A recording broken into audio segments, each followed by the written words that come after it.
Pues buenos días, buenas tardes, buenas noches para donde quiera que nos estén viendo. Yo soy Lilia Guerra. Estamos en Conversando con Lilia Guerra y el día de hoy tenemos un invitado muy especial que es Arif Jacob.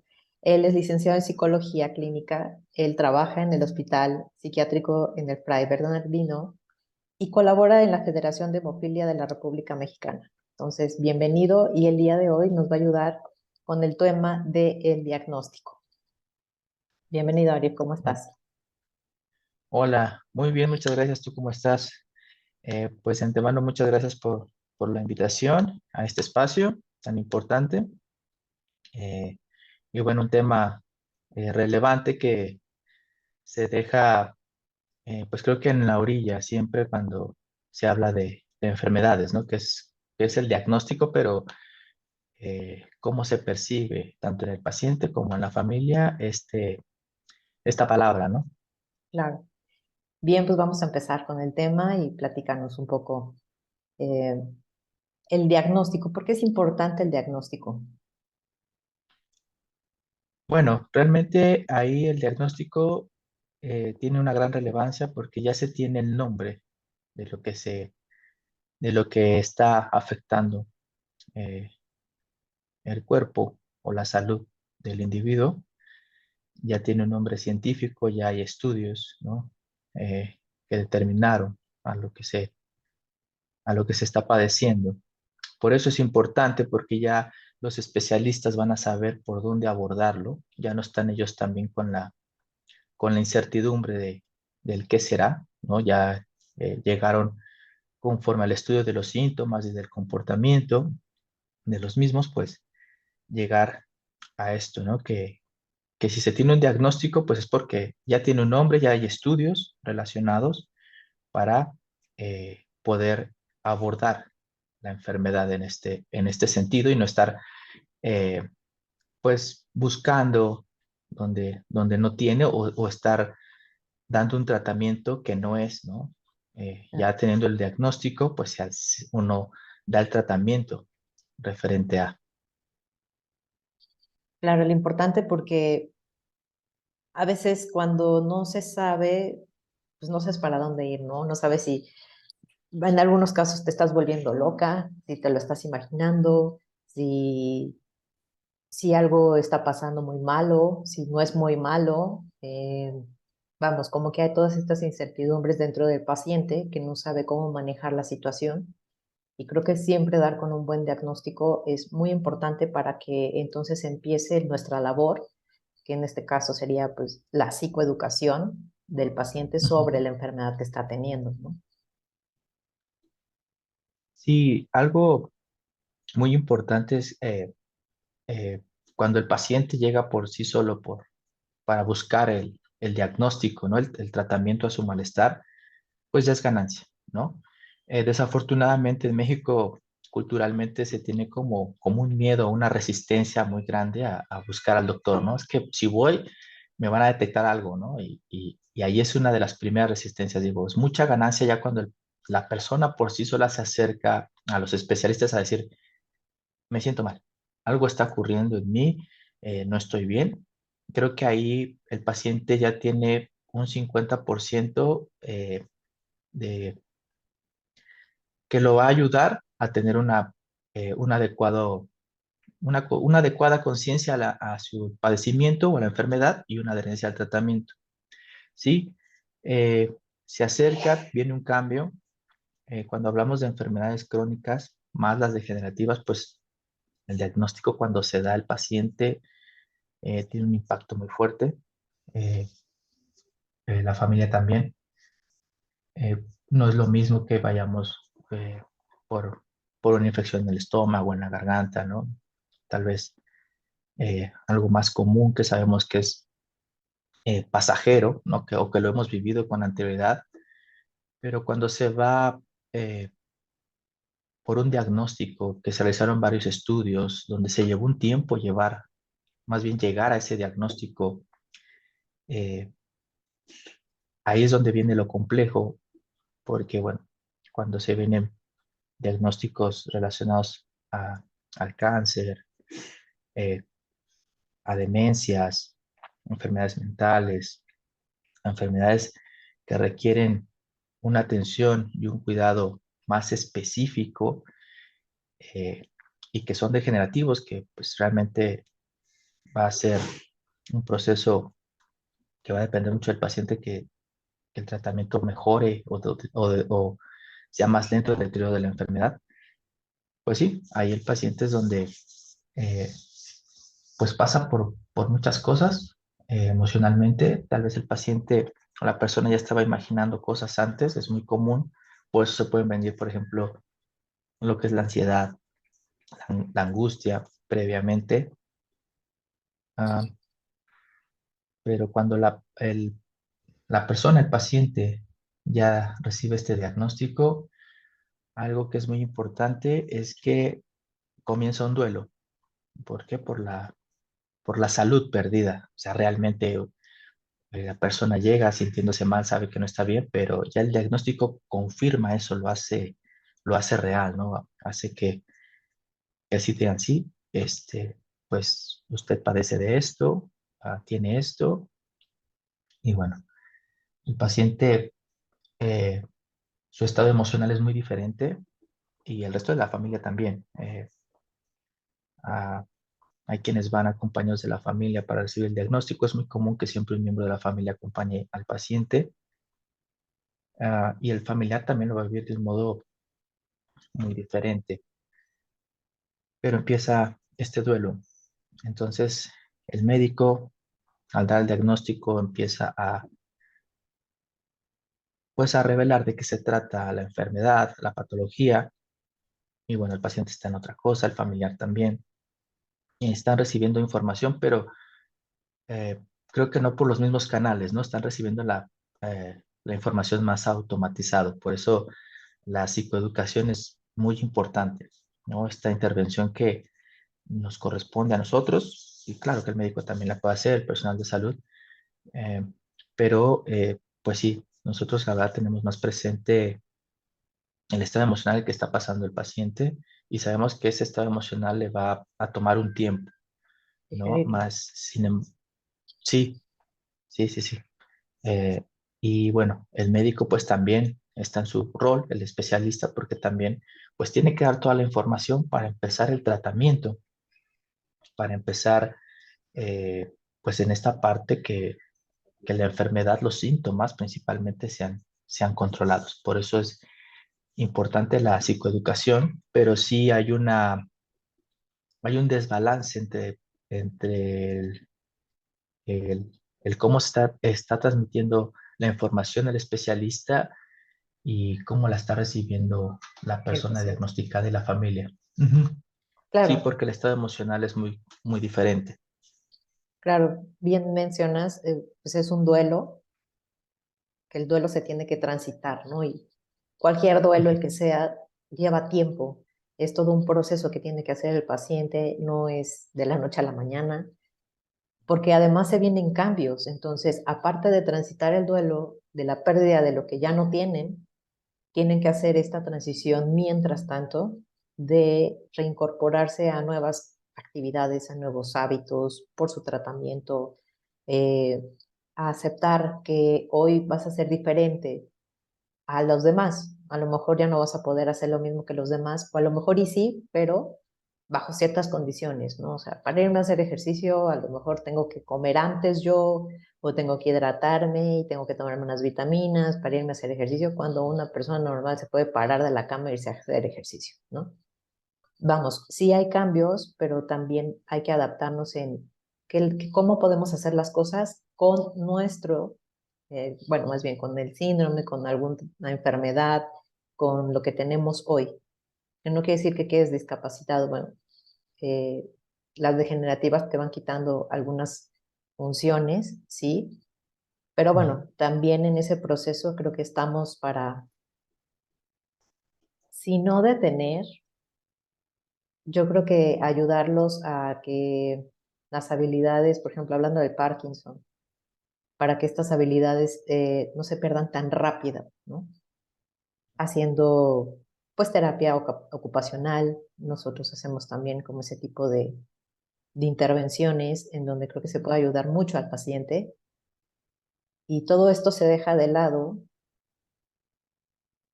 por falta de conocimiento, creo yo. Falta de conocimiento de que, bueno, nuestra área es tan amplia que puede apoyar a la familia, porque también vienen problemas familiares, porque claro, uno quiere que la persona haga lo que antes hacía, que se comporte como Sí. antes se comportaba, que no Ujú, haga cosas raras, que por qué hoy tienes o esta necesidad distinta a la mía, ¿no? Si antes no. ujú. Y por qué, o sea, vienen con muchos conflictos familiares porque no te estás tampoco tú adaptando como familiar ni comprendiendo el problema o la enfermedad de tu familiar, ¿no? Por eso también la Sí, importancia de dar todo este apoyo familiar, ¿no? sí, pero también la familia pasa por resistencias, porque pues ellos también están en su duelo, va a depender el tipo, sí, de enfermedad. Hay enfermedades que van a ser los más discapacitantes, ¿no? Como las autoinmunes por lo regular, ¿no? Artritis, lupus, toda esta parte. Pero sí, nuestra función es bien importante. Yo sí invito al personal médico que siempre, y lo hay, existe realmente, que tiene en cuenta psicología, es decir, vaya con el psicólogo, mandan tanto a la persona recién diagnosticada como al familiar, porque como tú lo mencionas, vienen cambios radicales en todo el núcleo familiar, desde la alimentación, por ejemplo, el diabético, ¿no? La familia lo va a ayudar a, a que se integre mejor a su tratamiento si la familia coopera, ¿no? Desde la alimentación, cambiar los hábitos de los mismos, eh, cambiar el agua por refresco, por quitar endulzantes. Y bueno, esto también le cuesta a la familia porque son gustos, son preferencias y ellos también pueden estar en sus resistencias de, bueno, ¿yo por qué lo tengo que dejar de hacer si yo no soy el que está enfermo? Y, pero también son procesos que se tienen que trabajar, o sea, en esta parte nuestra intervención puede ser de manera individual, pero pues la verdad sería mejor de manera familiar, ¿no? Para que se vuelvan más empáticos, o sea, va a llegar una negociación donde, bueno, sí, en casa puede prepararse los alimentos igual para la persona que está, no sé, con la diabetes, la hipertensión por la sal, y bueno, cuando se salgan a comer, pues la persona que tiene la diabetes pues tendrá que abstenerse porque es parte de su tratamiento.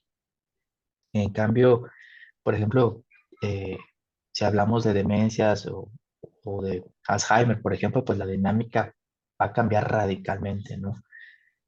Eh, y son procesos que eh, hay que hablar con la familia y también con el paciente de que no van a ser cambios de una sola vez o de un instante, sino que son continuos del día a día, semanales, conforme vaya, en este caso, evolucionando la enfermedad, desafortunadamente. Pero sí, la familia pasa por grandes resistencias y ahí es donde, como tú dices, nuestra especialidad es muy amplia, el acompañamiento terapéutico, ¿no? En ciertas enfermedades, pues también es muy importante porque no podemos dejar de lado que es algo que deja al familiar, pues la familia también tiene sus responsabilidades, ¿no? O hasta cierto punto obligaciones, no pueden dejar su trabajo por cuidar a la persona enferma o ahora dejar el trabajo por educar a- al, al, pues al paciente, ¿no? Por ejemplo, eh, donde en la federación, pues la hemofilia se les diagnostica pues en meses o los primeros 2 años de edad. Y bueno, ahí es una educación constante, donde la mamá principalmente pues va con el niño a todos lados. Claro que el papá también acompaña en algunas ocasiones, pero es un constante, ¿no? O sea, ¿por qué? Porque, por ejemplo, esa es la parte que es bien compleja de que el familiar entienda, que va a ser conforme el tipo de diagnóstico que les den, va a ser el tipo de tratamiento, pero también el tipo de acompañamiento que tenemos que hacer nosotros como especialistas. Eh, Como te mencionaba anteriormente, desafortunadamente están en un estado emocional muy diferente el paciente, los familiares y los especialistas dando toda la información. Y algo que siempre está ahí es, y va a mejorar, y, y se va a curar. Y cuando estos temas se tratan o el médico los trata con el familiar, pues ahí viene pues algo que juega un rol muy importante en el duelo, ¿no? Cómo se va a aceptar o más bien cómo se va a empezar a percibir la enfermedad y es donde nosotros tenemos un rol muy importante para que la enfermedad no sea percibida como una carga, que no sea percibida como un malestar dentro del núcleo familiar, ¿no? Que se puede tener buena calidad de vida, inclusive con enfermedades crónicas muy severas. Claro. Y qué importante también para la familia el pues saber que también hay un autocuidado para ellos. O sea, no solamente es que los Ujú. acompañemos a aceptar la transición de su familiar en la enfermedad, sino que ellos también aprendan, porque hay unos que bueno, algunos familiares se enfocan en el cuidado, ¿no? Y dejan de lado su autocuidado. Entonces, Sí, también es parte importante que nosotros complementemos esta parte de sí, cuida a tu paciente, sí, haz la transición, sí, entiéndelo, compréndelo, nútrete de información, ujú, infórmate, investiga, pero tú también tienes que cuidarte. Tú también tienes que irte a trabajar, también tienes que ir a hacer ejercicio, también tienes que alimentarte bien, tienes que descansar bien. Entonces, es aprender también a soltar a lo mejor algunas responsabilidades con otro cuidador o con familiares cercanos, etcétera, ¿no? Y también el sí, trabajar la culpa, ¿no? Porque también viene mucha culpa. sí, más en enfermedades como genéticas, por ejemplo, de nuevo la diabetes, ¿no? Es que pues como mi mamá la tiene y empieza y no hay culpables, es algo que eh, ahorita eh, se manejó mucho con la pandemia, ¿no? Que el contagiadero, que esto, pero se nos olvida algo muy importante, somos seres orgánicos, somos un organismo y pues por lo tal estamos todo el tiempo en riesgo de enfermarnos. O sea, eso es una realidad. Pero cuando se presenta la genética, pues siempre es como señalar, ¿no? Y es como una etapa también dentro de este duelo que se vive con el diagnóstico. Y sí, lo mencionas, cuando el cuidador se, se desvive por el familiar enfermo, pues viene después el síndrome del cuidador, ¿no? Ahora se enferma el El cuidador, ¿no? cuidador, Por, como tú dices, todo este descuido, todo por dejar sus actividades de lado, por no informarse. Por ejemplo, si hay paciente que está en cama, pues hay que aprender a movilizarlo, ¿no? Porque pues, se va a lastimar la espalda del cuidador o lo puede lastimar el mismo paciente.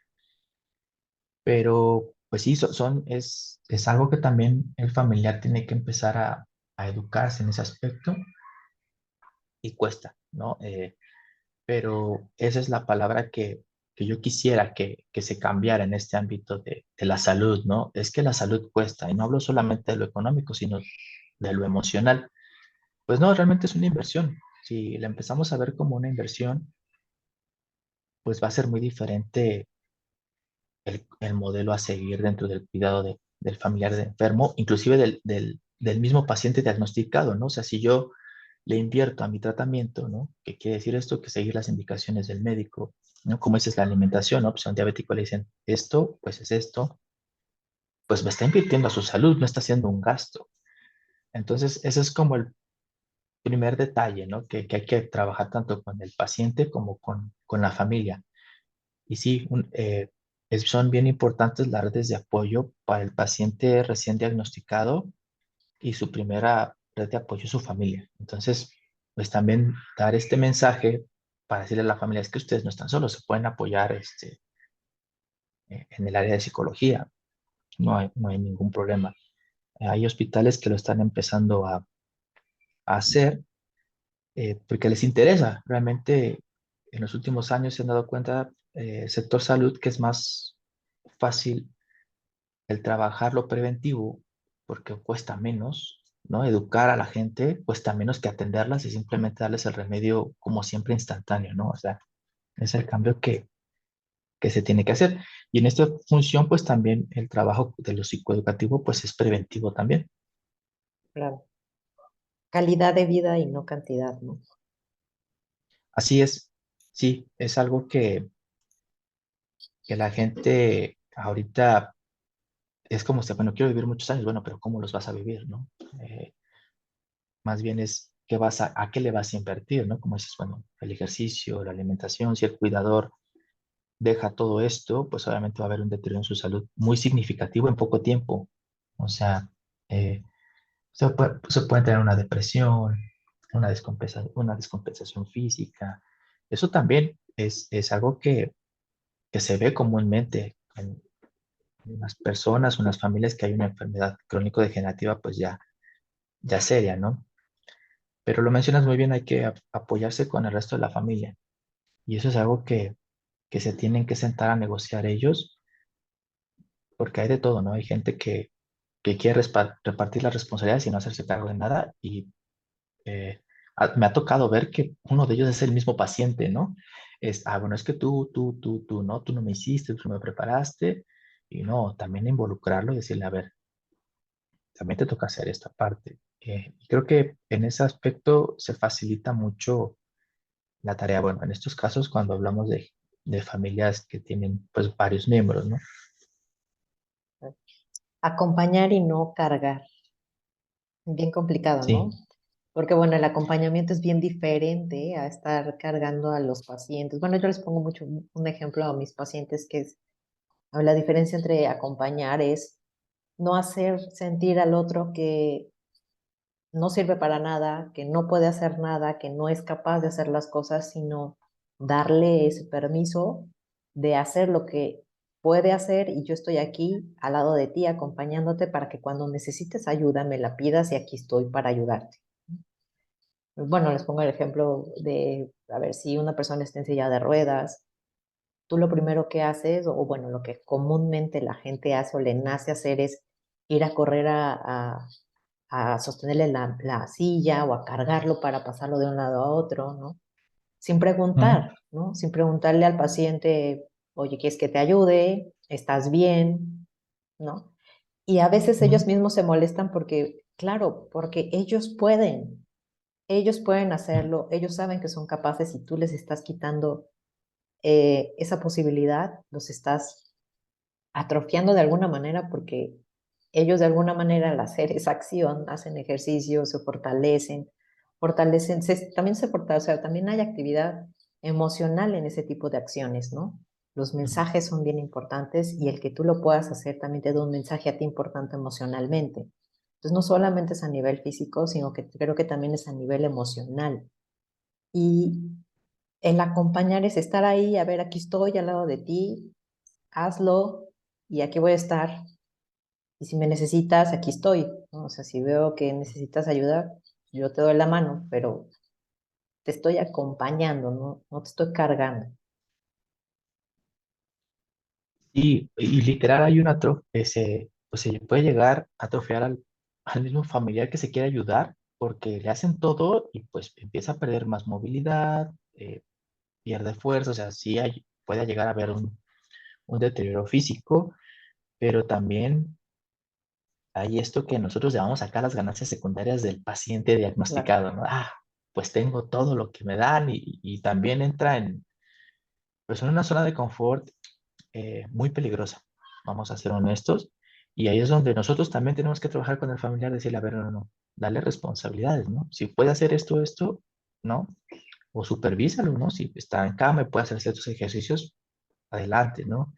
No le quites tareas, al contrario, deja hacerlas bajo supervisión, claro, si es que la necesita, porque recordamos, es conforme al diagnóstico, pero sí, también es algo que, que hay que tener muy en cuenta, ¿no? Y nosotros podemos hacer esa intervención también con el familiar para que se percate de las ganancias secundarias que tiene uno y otro, ¿no? Tal vez no de manera tan directa, pero ya con el trabajo sobre el acompañamiento, como dices, decirle, a ver, pues esto lo puede hacer él, creo que aquí tú no, y también decirle al paciente, bueno, esto porque lo dejaste de hacer, ¿no? Si sin ningún problema lo puedes hacer. Sí, creo que también acá es mucho cuidar la salud mental, porque se puede entrar en esta codependencia, ¿no? En casos como un poquito más graves, donde, bueno, se desvive, ¿no? Como decía el cuidador y el paciente, pues muy a gusto, ¿no? Pues todo me hacen, todo, y eso no beneficia en nada, eh, pues, el estado del paciente. Claro, no avanzan los pacientes, porque también empieza a ver pues sí, como dices, los beneficios secundarios, a lo mejor no los hacen conscientes, pero empieza un poco la Ujú, manipulación claro. emocional, ¿no? Ujú, Y pues evidentemente eso va a generar conflictos con los cuidadores y con la gente que le rodea, ¿no? así es. Sí, puede llegar otro miembro de la familia, tal vez que no vive ahí en la casa y llega y cambia todo y pues el mismo núcleo se desacomoda, ¿no? Y puede llegar a haber otro conflicto, pero sí es importante. Por ejemplo, en la federación, recuerdo un caso hace años, una señora de Guerrero venía a que le pusieran el factor al niño, que es el medicamento que necesita un bebé de 8 o 9 meses. Y me decía que qué pasaba. Me decía, es que pues hacemos un gasto, es pesado, pues el niño está en riesgo, no pueden recibir pues ningún golpe. Y luego, ¿por qué tiene que venir hasta acá? Porque no veo si hay centros de salud, hay hospitales. Y me dice, es que, bueno, en nuestro país se maneja que todo está centralizado en la Ciudad de México. Pero pues le habían dicho ya en el hospital que si ella aprendía a poner el factor, pues ya le iban a mandar el factor a su casa. Y la señora no quería aprender porque le daba miedo picar a su hijo, ¿no? Dice, me da pavor. Le digo, bueno, pues tiene que aprender porque pues tal vez ese piquetito de 20 minutos, 30 minutos, pues le hace ahorrarse 24 horas de viaje, ¿no? De ida y vuelta y el tiempo en el hospital. Pero es eso, ¿no? A eso nos referimos, esa ganancia segunda de que, bueno, lo llevo, me ahorro, tal vez ese miedo, esa angustia de ponerle yo o buscarle la vena al niño hasta el hospital y ya estoy más tranquila, pero pues todo el desgaste económico, emocional, ¿no? Del traslado de un estado a otro, y estamos hablando que tenían que hacerlo cada 15 días, entonces era demasiado, ¿no? Cuando pues había cursos, la federación imparte cursos, el hospital imparte cursos para aprender a hacer a dar el tratamiento a los pacientes, eh, pues es algo que le toca en esta parte al familiar, ¿no? Con pacientes que dependen más. Y eso es donde tenemos que intervenir también, invitar al paciente, pero principalmente también a la familia a unirse al tratamiento, ¿no? Si se le puede facilitar. Ahorita me vino también a la mente cuando están en diálisis, ¿no? Que les mandan el medicamento a casa, pues un familiar toma la capacitación en los hospitales, acondicionan el cuarto porque tiene que estar completamente esterilizado, aprenden a conectar y desconectar. Pues eso realmente le toca también al familiar, ¿no? Esa capacitación, ese, como tú mencionas, buscar esa información, eh, y que requiere, pues sí, un esfuerzo, pero que vale mucho la pena porque va a dar una mejor calidad de vida al familiar, pero sí hay que tener mucho cuidado en en que el núcleo familiar no se vaya deteriorando. Algo que me gusta dar hincapié es que el centro de este núcleo familiar no sea la enfermedad, para que no gire todo en torno a ella, ¿no? Sino que sea algo que gire junto con, ¿no? Para que el mismo paciente pues pueda ser independiente hasta donde pueda, ¿no? Hasta donde la enfermedad le ponga sus límites y también la familia pueda continuar con con sus actividades. Ah, desafortunadamente, pues sí, ¿no? Eh, en algunas ocasiones, pues sí, se vuelve el núcleo, es el centro de atención y todo se desborda ahí. Entiendo que hay enfermedades más que sí es necesario que estén ahí, ¿no? Porque son muy importantes, pero pues como vaya evolucionando eh, el tratamiento, eh, la misma enfermedad, pues también puede ir evolucionando la familia para que todo esto se vaya descentralizando, ¿no? Y cada miembro de la familia empiece y retome su rol, inclusive el paciente diagnosticado también. Algo súper importante porque tienes toda la razón, o sea, generalmente la enfermedad empieza a ser el punto más importante en cualquier familia, ¿no?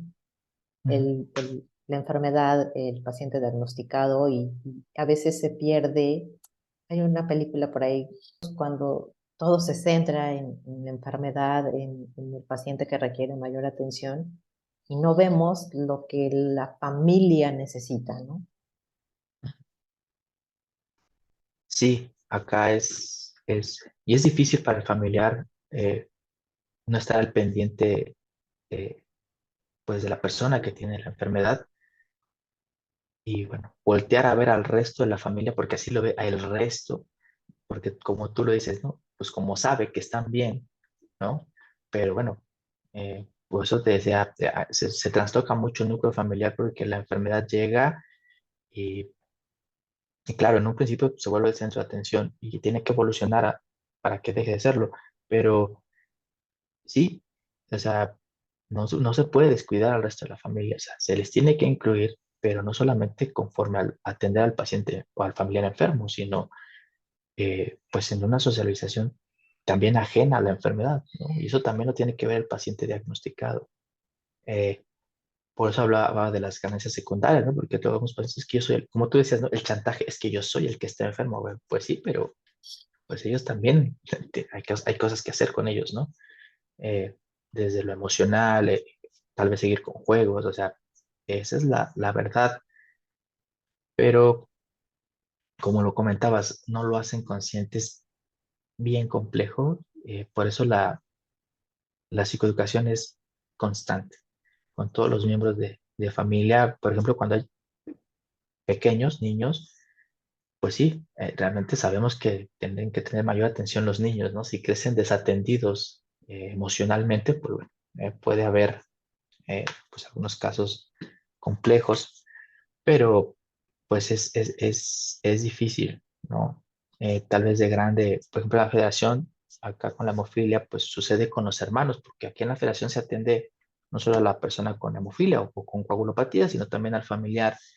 Vienen los hermanos, las hermanas, bueno, es que mi mamá todo el tiempo allá, bueno, pues es que si tu hermano requería estar hospitalizado 8 meses, porque era el caso, por ejemplo, pues tu mamá tenía que estar ahí, ¿no? Eh, Qué se difícil tiene, entenderlo, sí, ¿no? sí, sí, porque también tiene razón, ¿no? O sea, necesitaban esa atención, pero pues aquí sí están un poco empezarlos a volver empáticos, es muy difícil en un principio, porque pues sí reclaman eso, ¿no? Tú dices esa atención, ese, oye, pero por ejemplo en el caso de la hemofilia, donde los chicos, niños, adolescentes, permanecen hospitalizados 4, 6, 8 meses, pues los papás están ahí, los hermanos en casa. Es bien complejo y llegan tal vez con esta problemática, pero se aborda. O sea, bueno, pues tu hermano tiene una coagulopatía que le impide hacer pues todo esto, ¿no? Que tú, pues sí podías hacer, ¿no? Eh, cosas tan sencillas como andar en bicicleta, pues para el chico con hemofilia es un riesgo. Si llega a caer, eh, el golpe lo va a mandar al hospital realmente. Y así pueden ser en otro tipo de enfermedades, ¿no? Donde se tiene que atender al resto de la familia, pero es complejo, ¿no?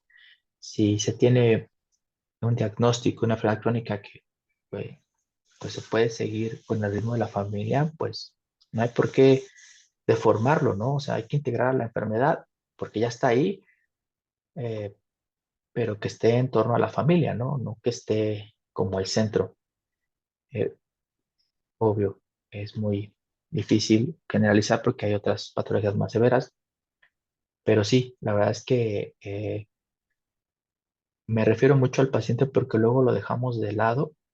Eh, hay pacientes que yo he escuchado decir, pues ya será lo que Dios quiera, ¿no?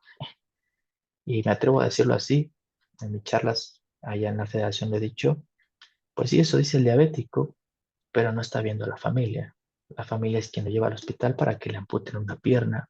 La familia es quien lo vuelve a llevar al hospital para que lo amputen la otra pierna. Y luego, y siguen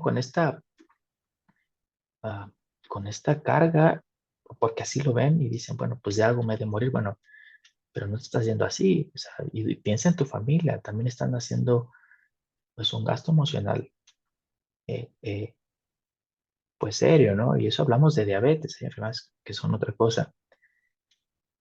Entonces, creo que también la psicoeducación va referido a educar al paciente, a educar a la familia con respecto a los síntomas y el comportamiento. Y ahora, pues sí, nosotros como especialistas vamos a hacer una intervención en lo emocional para que el paciente empiece a crear una conciencia de enfermedad de manera adecuada, como mencionábamos, ¿no? El duelo. Si hay que empezar a detectar nosotros, pues, en qué etapa del duelo está y empezar a trabajar, porque, pues, también puede estar en la negación de que yo no tengo eso y, y empieza a ir con remedios caseros, ¿no? O como lo vemos en la salud mental, ¿no? Prefieren llevarlo con el brujo o con otras cosas y ya lo llevan cuando ya está muy grave. Eh, entonces nosotros tenemos que intervenir en eso para también trabajar con el paciente y decir, a ver, vamos a trabajar lo que es la conciencia de enfermedad, ¿no? Esa palabra con ese C, ¿no? Que tiene que ver con tu realidad, o sea, ya estás enfermo, ¿qué puedes hacer? No es qué debes, qué puedes y qué es lo que te toca hacer.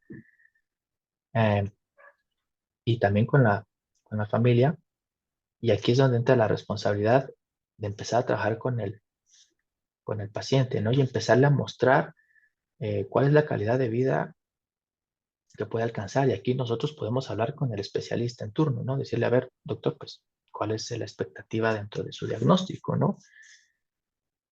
Y empezar a trabajar con eso. Claro. Eh, también podemos abordar temas, pues, ya más delicados donde, pues, empieza a elaborar un duelo, ¿no? Cuando hablamos de enfermedades terminales, ese diagnóstico, ¿no? Y empezamos, ¿no? Hay enfermedades degenerativas donde, pues, el deterioro ya va a ser muy complicado de frenar, pues también nosotros intervenimos en esa parte, ¿no?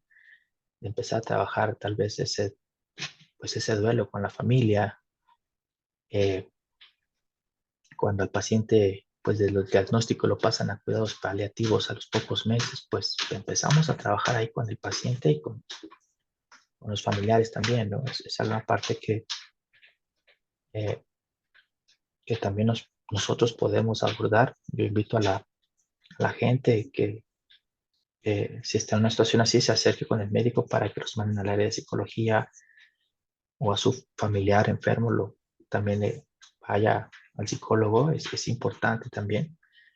Eh, eso es lo duro del diagnóstico, o sea, eh, son tantísimas cosas en poco tiempo, um, pero se pueden trabajar, ¿no? Más con el acompañamiento profesional, eh, pero que se informen, o sea, que se informen en este aspecto, pues qué acompañamiento se necesita, ¿no? Por ejemplo, si hablamos de Parkinson, pues un acompañamiento más ocupacional, ¿no? En las enfermedades o los diagnósticos, pues ya terminales, pues ya es un acompañamiento más psicológico, más emocional, tanto para el paciente como para el familiar. Y bueno, pues, hay otras enfermedades como la diabetes, que es el psicoeducativo constante, ¿no? Alimentación, qué necesitas hacer, cómo se involucra tu familia, cómo te involucras tú en tu tratamiento. Eh, algo que sí nos toca mucho ver es el que el paciente no empiece con esta resignación, ¿no? Esto que, pues ya Dios dirá, ¿no? Pues es el destino, o sea, no, o sea, nosotros constante para que el paciente no caiga en eso, porque con diabetes se puede vivir plenamente Muchísimo. muchos años, ¿no? Ujú. Y bien importante que mencionabas, bueno, mencionaste varios puntos importantes, creo. Uno que me llamó la atención, creo que la comunicación, qué tan importante es en esos momentos familiar, o sea, la comunicación familiar, que se abra, de por sí la comunicación es bien complicada de individuo a individuo, y yo creo que familiarmente es mucho más complicada, pero qué importante es trabajar esta área de comunicación de parte de nosotros, porque algo que mencionabas me llamó la atención, lo que le pasa al paciente, o sea, lo que le pasa al paciente se lo queda el paciente, pero al mismo tiempo deja de ver lo que le está pasando a los demás. Entonces, no sabe tampoco, se queda en su mundo y no ve lo que los demás también están pasando, ¿no? Entonces, ese dolor que él siente no lo sabe el familiar y la familia que ve y sufre viéndolo sufrir, tampoco ellos lo comunican al paciente. Entonces, qué importante que se abra esta comunicación para poder entendernos mejor y entenderse mejor como paciente y como familiar, ¿no? Sí, la verdad es que aquí nos toca a nosotros también hacer un trabajo muy importante. O sea, eh, a nosotros nos toca, si nos llega un paciente eh, diabético con una enfermedad crónica, pues empezarnos a informar, empezar a investigar, eh, tal vez hablar con el mismo paciente, si puede que le comente a su especialista que nos dé su número para tener una información acerca de, porque también lo podemos trabajar, ¿no? O sea, podemos hacer este psicoeducativo, porque pues el paciente puede llegar por esta parte de la depresión, ¿no? De que le O acaban de ansiedad. diagnosticar. Ujú, claro. Ajá, exacto. Pero pues también podemos tomar el psicoeducativo, pues si llega a la sesión el paciente y le dice, oye, pues es que eh, pues tengo cirrosis, ¿no? Y sigo tomando, pues bueno, es algo que nosotros tenemos también que tener muy en cuenta, ¿no? Cómo está dañando su salud, esto lo que repercute, pero sí, nos toca mucho hacer trabajo cuando llega un paciente y que no lo mencionan en un principio, ¿no? Es decir, bueno, pues tengo esta enfermedad, me la diagnosticaron, y bueno, nosotros ya podemos en nuestras notas empezar a poner, bueno, y empezar a informarnos, ¿no? Acerca de su padecimiento, y no solo en el momento, sino cuál va a ser el deterioro o qué esperar, ¿no? También es algo que nos toca hacer. Yo os invito a los colegas a que lo hagamos. Es muy importante, pero también muy enriquecedor. O sea, es porque nos abre un panorama y dejamos de lado y esto lo hablo por psicólogos, dejamos de lado que nosotros también podemos hacer dentro de las sesiones, pues algo psicoeducativo para la enfermedad del paciente, ¿no? Que si llega tal vez por la ansiedad, por la depresión, pero bueno, ¿qué hay de su padecimiento orgánico, ¿no? Que es algo que también nos toca a nosotros eh, Claro, descartar, ¿no? Desde un sí. principio también. Ujú, Sí, claro, bueno, generalmente ¿qué se hace? Bueno, pues reconocimiento de síntomas, porque conocer la enfermedad, ¿no? ujú, Porque, bueno, la enfermedad te da un panorama de síntomas generales, pero hay que ujú, ver que el paciente incorpora de esos síntomas en su forma de su organismo reaccionar, porque no siempre vas a encontrar todos los síntomas, sino algunos pacientes van a así es. encontrar solamente tres o dos o cuatro de los síntomas del cuadro general de la enfermedad, ¿no? Ujú, Que primero el paciente identifique sus síntomas, cómo se comportan en su organismo, porque no todos los síntomas se comportan del mismo modo en todos los pacientes, ¿no? ujú, Por ejemplo, un dolor de cabeza, bueno, es un dolor o a algunos les da migraña, no es un dolor, ujú, para algunos es más leve el dolor, para otros es más intenso, entonces el síntoma siempre se va a presentar bien diferente en cada organismo y en cada persona. Entonces, que el paciente vaya identificando cómo es la sintomatología, cómo son sus síntomas en su cuerpo, ujú, e ir identificando detonadores, si es que hay detonadores, si es que logramos encontrar detonadores, bueno, ¿qué te puede detonar a veces, no sé, la depresión? ¿Qué te detona la ansiedad? ujú, ¿Qué te puede detonar a veces el dolor de cabeza? Mucho estrés, mucha presión emocional, algo que te pasó emocional. Y eso es muy, muy, muy cierto, ¿no? Así, el médico lo ujú, primero que pregunta es, ¿qué pasó? Hubo una emoción muy fuerte para que se le subiera la presión al paciente y para que tuviera, ujú, se le desencadenara todo lo demás, ¿no? Bueno, cardiopatías o lo que fuera.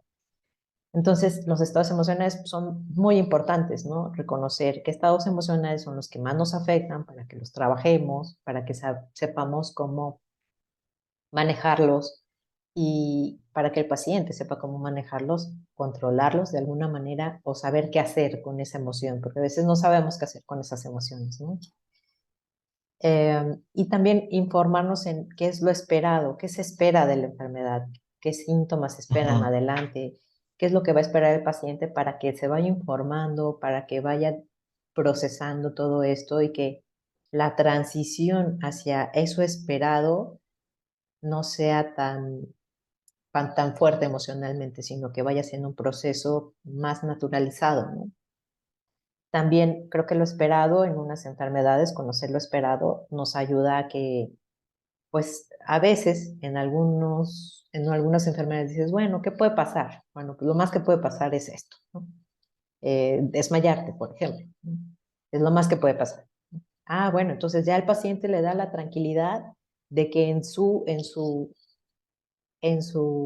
nivel de enfermedad o el diagnóstico que tiene, bueno, lo más que puede pasar es esto. Entonces también le da una tranquilidad al paciente de que no va a pasar algo más, ¿no? Porque a veces entra la angustia, me ha tocado pacientes que dicen, es que entro en angustia porque pues siento los síntomas y no sé qué va a pasar y qué tal que me da un ataque cardíaco, ¿no? Entonces, por eso es importante informarte también con tu médico de, a ver, ¿qué es lo esperado? ¿Qué es lo más que puedo esperar? ¿Qué puede pasar?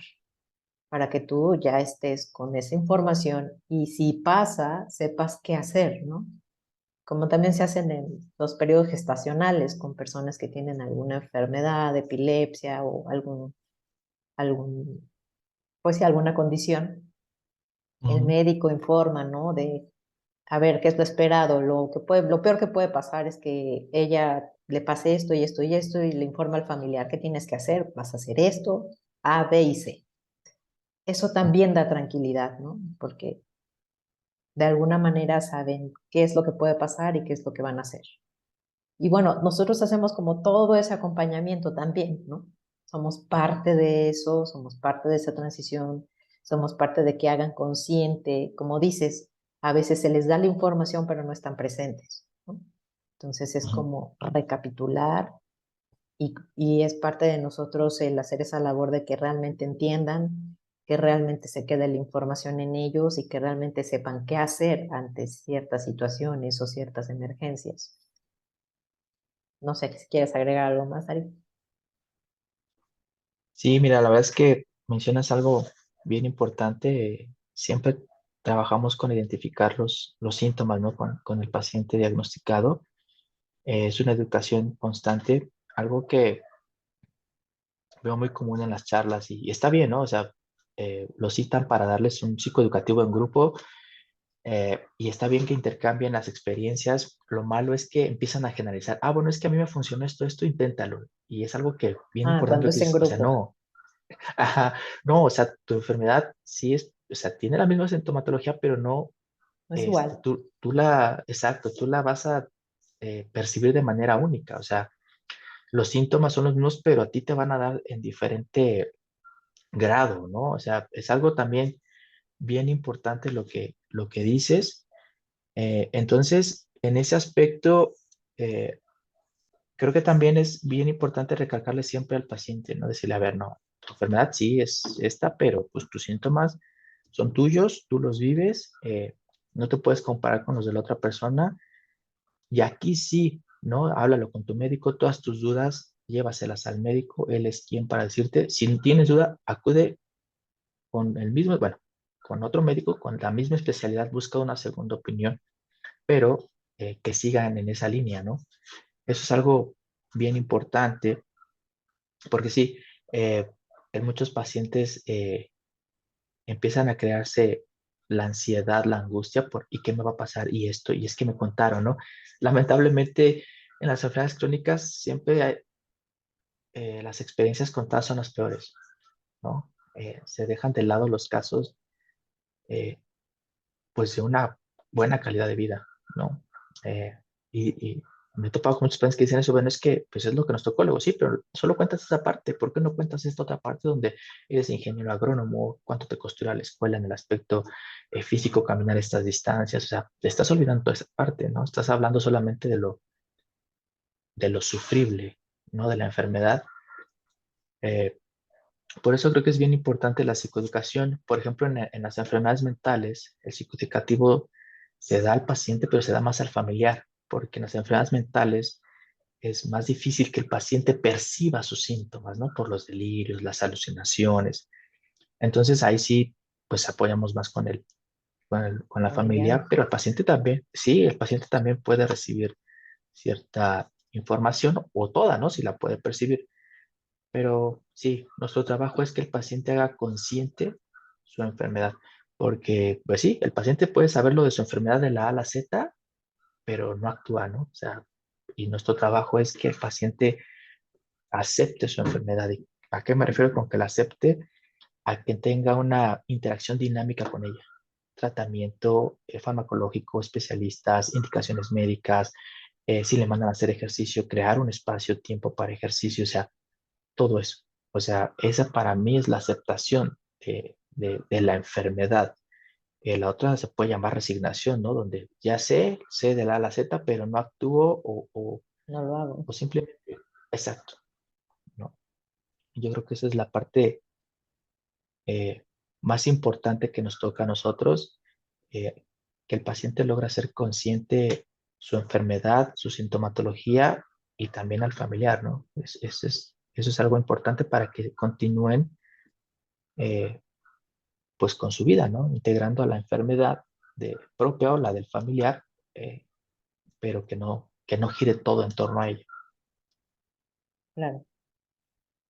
Y bueno, pues hablar un poco, que mencionabas también de la muerte, ¿no? También hay que preparar cuando son enfermedades, por ejemplo, las oncológicas, ¿no? Que son como los más tangibles, pero bueno, hay otras que también se pueden mencionar. Ujú. Pero bueno, trabajar también la muerte, porque pues a veces no estamos preparados o los pacientes no están preparados para esta transición, ¿no? Y les da miedo y crea, a veces el mismo miedo crea depresión, ¿no? Por el Sí. tema de la muerte. Creo que pues, también podemos acompañar en ese sentido de la transición hacia a naturalizarlo, porque creo que todos debemos de estar conscientes de la muerte porque es lo único que sabemos que va a suceder y que algunos pacientes no tienen, ni siquiera pueden mencionar la palabra, ¿no? O sea, hay algunos que te dicen, no, no digas esa palabra, no, no, no la menciones, no la quiero escuchar. Como una rotundo no sobre el tema. Bien importante que abramos ese espacio a que acepten que es algo natural. Claro, el proceso de la pérdida siempre duele, pero podemos hacer que sea más llevadero, menos pesado, ¿no? Sí, aquí sí, la verdad es que cuando nos referimos al acompañamiento, como tú dices, pues es de un aspecto profesional, empezar a abrir esos canales de comunicación, porque cuando la gente se niega, tiene esta negación de inclusive decir la palabra, pues es porque en la mayoría de las cosas hay miedo, hay incertidumbre, eh, se vienen temas más delicados de la familia, cosas así. Pero la verdad es que cuando uno empieza a trabajar, cuando el paciente empieza a trabajar, no quiere trabajar, la verdad es que el paciente, eso comienza, empieza a quitarse esas cargas, empieza a quitarse esas maneras de pensar, eh, y la verdad es que, pues, ¿quién está preparado para la muerte? Pero también también no se tiene que hacer sufrible, ¿no? Algo que me dijeron hace un tiempo en una supervisión, de un caso, me dijeron, bueno, eh, eh, el sufrimiento uno lo escoge, ¿no? Y el dolor no, el dolor llega y se puede pasar con medicamento, es algo fisiológico, pero el sufrimiento uno lo está pensando, uno lo está elaborando, uno está, y esto, y si me pasa, y qué va a pasar, y qué va a pasar con la muerte, y empieza uno a sufrir. eh, por eso también es importante que uno esté ahí abriendo esa parte. Eh, Ahorita me acordé de una paciente que tengo, una pediatra, está haciendo una especialidad en cuidados paliativos. Ah, entonces, eh, pues llegó por una crisis de ansiedad y ya llegó un tiempo acá. Pero, pues, pues, ver por semana una o dos personas que fallecen, pues realmente es muy fuerte, ¿no? Digo, pues llegaste acá por eso, ¿no? Nosotros se empezó a abordar eso eh, y cómo todo afecta, ¿no? También hay que aclarar a la gente que a los médicos les afecta, ¿no? Es algo que a veces conocidos de ahí de la federación han dicho, es que los médicos no tienen Corazón. corazón por cómo tienen el diagnóstico, ¿no? Cuídelo si no se va a morir. Sí, la verdad es que a veces no, no tienen tiempo. Eh, pues y más si hablamos de hospitales gubernamentales, pues tienen 45 pacientes atrás, ¿no? O sea, esa es la parte real. eh, y también empezar a humanizar al médico, ¿no? Donde uno llega y se da cuenta que el médico pues también tiene un límite, ¿no? Porque ese límite lo pone la misma enfermedad, ¿no? Su conocimiento llega hasta donde la ciencia ha avanzado y bueno, eso también hacen lo que está dentro de sus parámetros. Entonces aquí creo que también en esta parte invito a la gente eh, que se detenga un momento a pensar en eso, ¿no? Cuando después del diagnóstico, de todo lo psicoeducativo, pues el trabajo tan importante que hace el médico, ¿no? De, algunos pacientes dicen, bueno, ya me recetó el medicamento. No, eso, el tratamiento no es el medicamento, el tratamiento es las indicaciones médicas, ¿no? No, y Si además el lo cardiólogo... importante, claro, lo importante que mencionas, perdón que te interrumpa, em, Ujú, por ejemplo, se ve mucho, lo he visto mucho en enfermedades mentales, ¿no? Bipolaridad, más que nada, en que, ujú, o sea, el médico les está dando un tratamiento, pero lo importante es seguir con un solo médico, ¿no? Porque luego andan de médico en sí, médico en médico en médico. Y entonces el ujú, primer médico da las dosis, pero no te conoce cómo es tu organismo, cómo reacciona tu cuerpo y te da ciertas dosis, ¿no?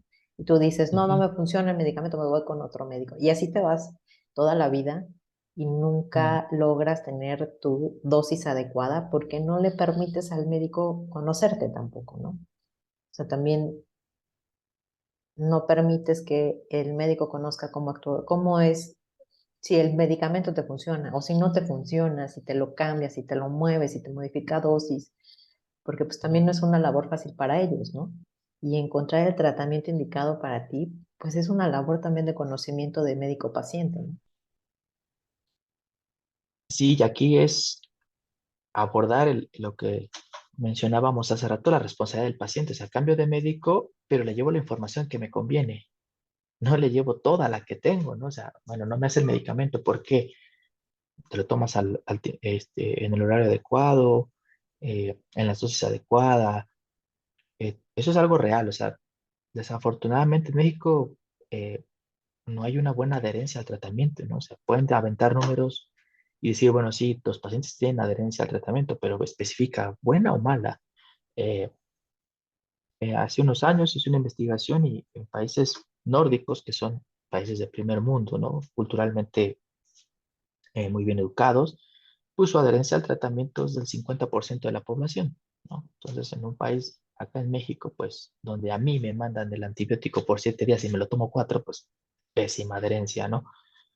Ah, ese también es el problema, como dices, cambiar de médico en médico para estar bien, y eso es otra cosa. Y no solo en las enfermedades mentales, creo que en la mayoría de las enfermedades es, ya me siento bien, y lo primero que hacen es Ya dejar me el voy. medicamento. Claro, Dejar el tratamiento, ya ni el medicamento. Ajá. ¿Por qué lo dejaste? Me sentía bien. Exacto. Te sentías bien porque ya estaba funcionando el tratamiento. Es algo que a mis pacientes les digo, ¿no? Ah, me siento bien. Viene la parte más compleja, que eh, pues mantenerse el mayor tiempo posible ahí. ¿Por qué? Le digo, sí, porque las recaídas en todas las enfermedades son peores que la primera vez o peor que la anterior recaída. Entonces, eso es algo que yo abordo mucho con ellos. Me dicen, ya me siento bien. Bueno, ahora comienza una parte compleja, difícil, porque hay que mantenerse el mayor tiempo ahí. Claro, va a haber recaídas, pero vamos a evitar que sean pues lo peor posible, ¿no? Eh, pero de eso se trata, ¿no? No, no tampoco decirles, ah, bueno, ya estoy bien y ya, o sea, ¿no?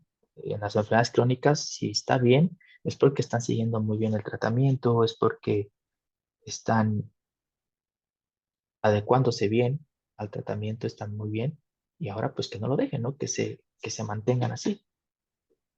totalmente. Bueno, pues ha sido una conversación súper rica. Creo que hay mucho material que podemos ir abordando. Es un tema muy, muy amplio.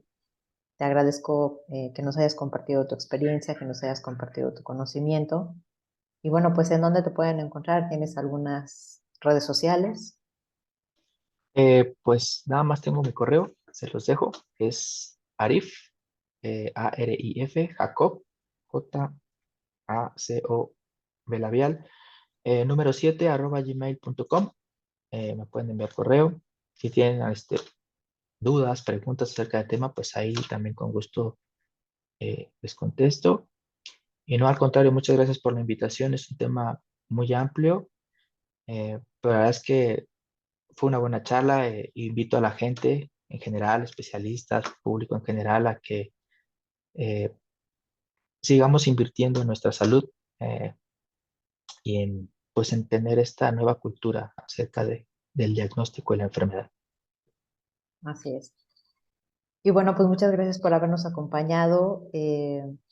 Síganos en nuestro canal, Conversando con Lilia Guerra, en Instagram, coach.liliaguerra. Y bueno, nos vamos a seguir con otros temas importantes y creo que funcionales para todos y cada uno de ustedes. Les deseo una muy buena noche, gracias por habernos acompañado y nos vemos en la próxima transmisión. Nos vemos. Chao. Bye.